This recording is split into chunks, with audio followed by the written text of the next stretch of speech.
If you have been to a Sweetwater, to a Long & McQuaid, to a Moog Audio, to a Sam Ash, American and Canadian references is what I'm trying to do here, you have seen the monitors behind me, which I want to review and talk about today, the Adam A7Xs. We're talking 7-inch woofers, I was going to say subwoofers, woofers, handmade XART tweeters, front panel with power switch and volume control, inputs, XLR, NRCA, a frequency response, 42 hertz all the way to 50K, and so much more.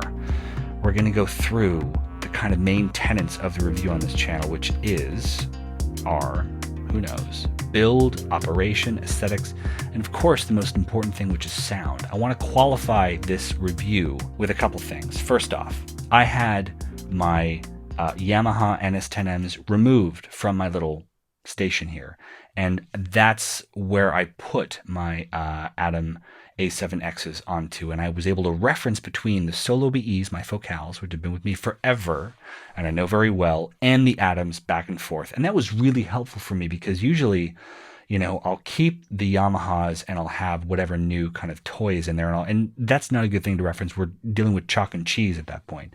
But with the A7Xs and the Focal Solo BEs, that's a kind of decent comparison, and also one that I see all over in forums, websites, Reddit. People want to know what the difference is sonically, what's better, what's different between those two specific models. So that's the first thing I'll say. The second thing I'll say is that I've had these guys in my place for the correct amount of time you need to run them in, to break them in. What does that mean? The components need to settle into their place so that they can be heard, so that the output from the speakers is consistent with what the manufacturer intended when they built them. People are probably reaching for their keyboards right now going, Jeff, that's BS. It's not BS. In fact, many pro audio stores in North America, including some in Toronto, won't take speakers back when you buy them until you run them in.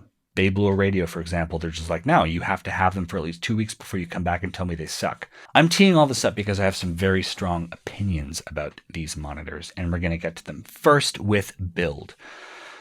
Again, we're not going to be like breaking any news here. The build is great. They're sturdy. They're a little bit long, a little bit like the PMCs that I had here and reviewed on the channel before, which means that they're going to come out a little bit. If you're going to put them up against a wall, they're going to be closer to the glass, to your ears, to your face.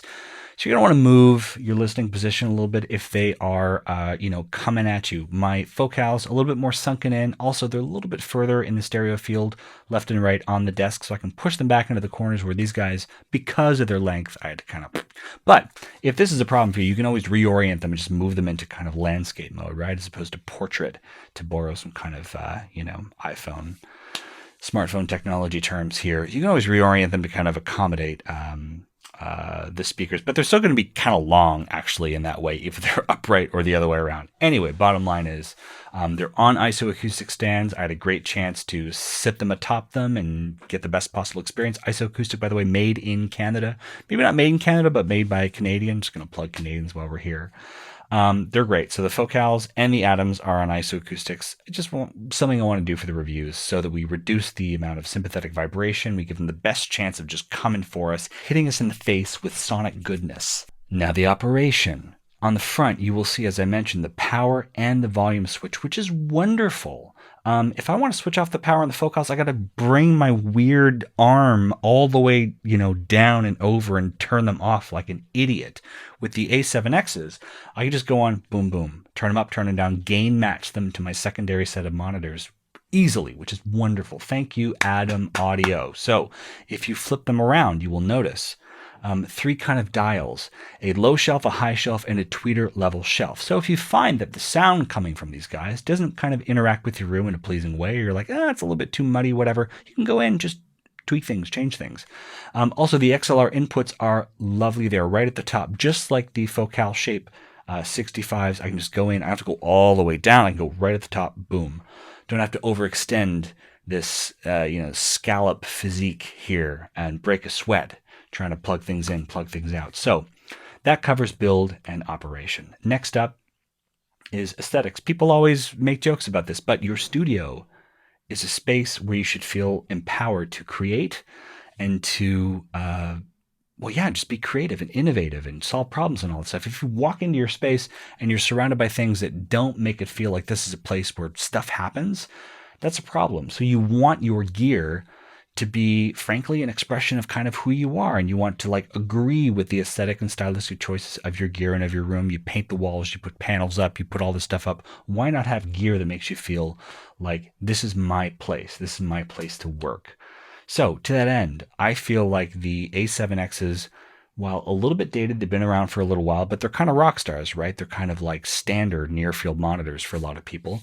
While a little bit dated, they've stood the test of time. I think they still look really sleek and cool. Again, Germany, it's like they came off some kind of German car and molded them into studio monitors. I love the S3Vs. If you saw the video, they look really awesome. These guys are kind of like earlier generation, so they're not quite like as sleek and new, but I still feel like the lovely rounded woofers, the circular kind of enclosures there, or orifices, let's just be weird and call them that, look really great. The ribbon tweeters are iconic.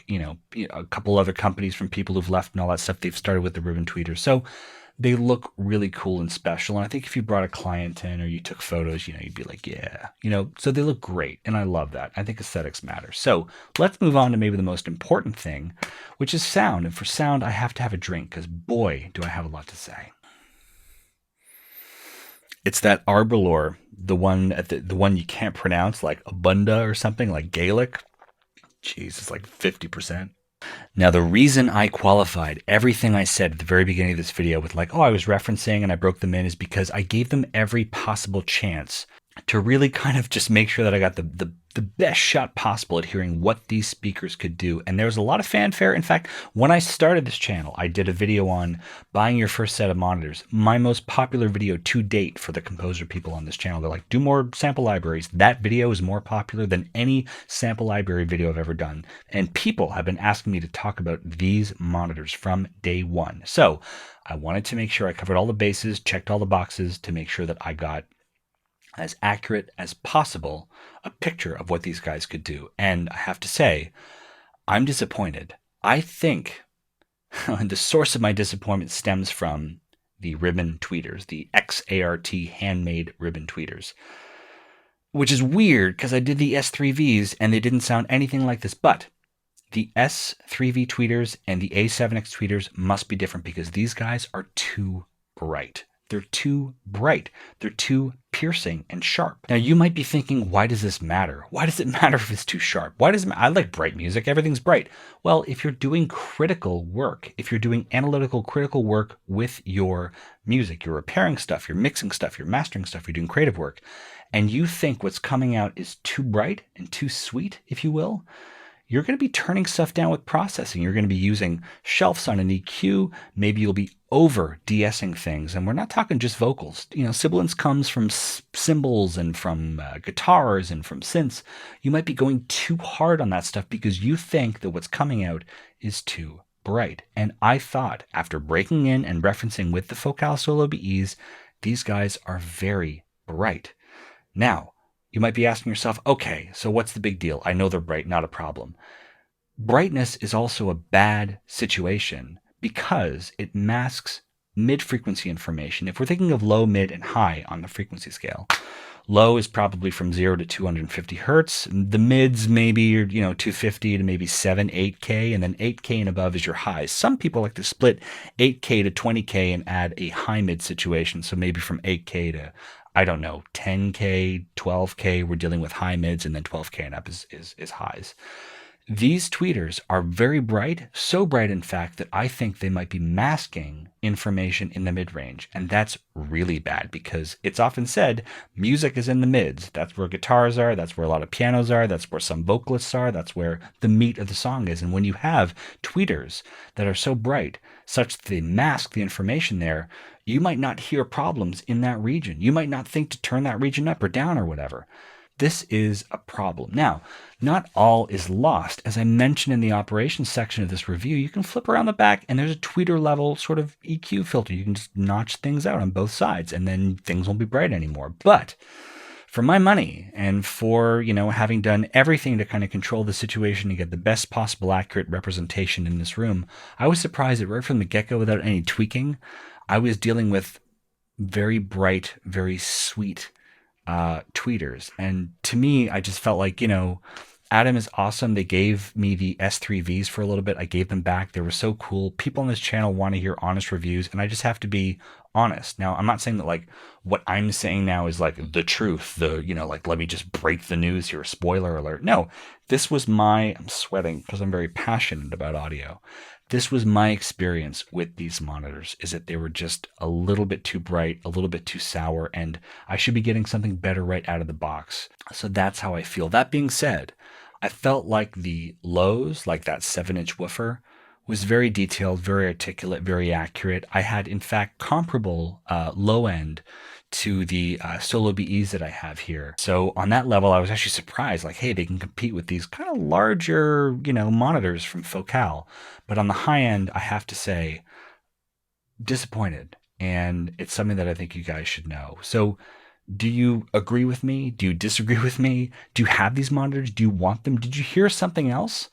And you kind of want to, vent it or talk it out in the comments? Let me know. Write some comments. I really want to know what you guys think, because I know these guys have an incredible reputation. Sound on Sound gave them an amazing review. It's kind of like I said when I did that earlier video about testing out monitors. You have to try them out and hear them for yourselves. Ignore the hype or the negative stuff and really use your own ears. Don't output your critical thought to a forum or a subreddit. Use your ears to determine what you think about something and form an opinion that way. And I was lucky enough that Adam gave me these monitors and gave me a chance to hear them.